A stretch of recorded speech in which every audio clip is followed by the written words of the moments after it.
नमस्कार दर्शक बंधु साई अनंत आश्रम को स्वागत। ग्रह राशि परिवर्तन एक निरंतर प्रक्रिया। मार्च 18 किसी राशि रे अत्यंत शुभ समय आरंभ होइछि। राशि ग्रह एवं नक्षत्र परिवर्तन विशेष प्रभाव पकाई थाए। तेणु गत काली ठारू किछि राशि रे चमत्कार समय आरंभ हेलानी, जहाँकि जीवन में अत्यंत प्रभाव पकाइबाकू जाउछि। चंद्र देव एवं शुक्र ग्रह नक्षत्र गोचर हेब।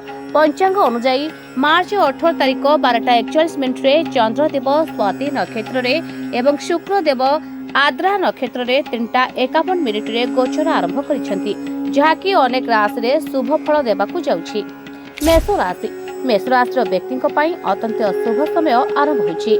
आत्मविश्वास वृद्धि पाइबा सहित आर्थिक स्थिति में उन्नति हेब।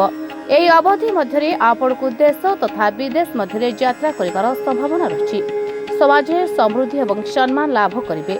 जो माने नूतन कार्य आरंभ करने को चाहते से समय अनुकूल होगाकू जाउछि।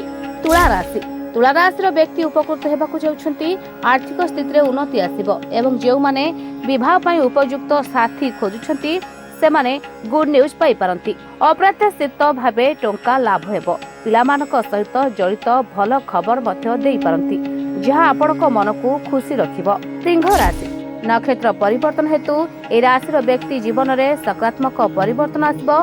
ए राशि व्यक्ति आर्थिक क्षेत्र में विशेष लाभ पाइबे। पुराना विनियोगरु आपण मध्य लाभ पाइबे। आयर नूतन उत्स मध्य मिल पारिबो, जहाँ आर्थिक स्थिति को आउरी दृढ़ करिबो।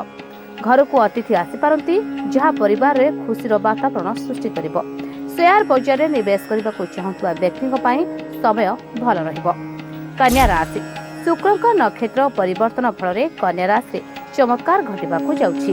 व्यवसाय दृष्टि लाभदायक प्रमाणित हेबो। आपनक स्वास्थ्य भल रहिबो एवं मन मध्य सुस्थ रहिबो। परिजन मानक सहित साक्षात करी एवं सुख आनंद प्राप्ति हेबो। धन लाभ तथा पर्यटनर जोग अछि। कुंभ राशि ए राशि आकस्मिक धन लाभ हेबो। बाकी रहितबा कार्य संपूर्ण हेबो। आर्थिक स्थिति रे सुधार आसिबो।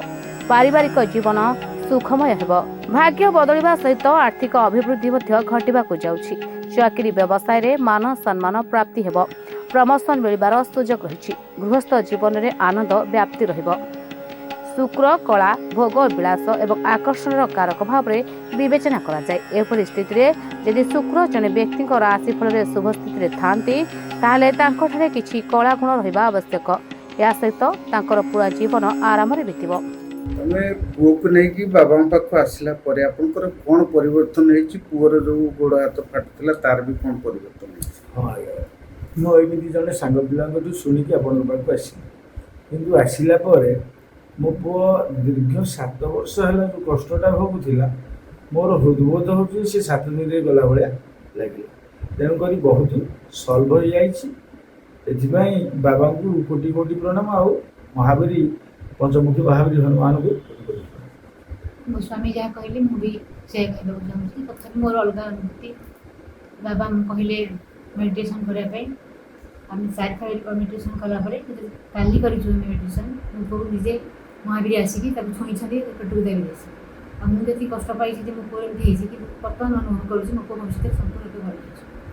अच्छा वो एडी आसिले परे मोर जेती माने कष्ट थिला मु आगुरु जमा चाली पर नथली। एडी जेती सप्ताह भीतर आसिलेनी माने मते एते भल लागछि। हम तो चालियो छु बुलियो छु खेलियो सब भल लागछि। आगु मु किछ करै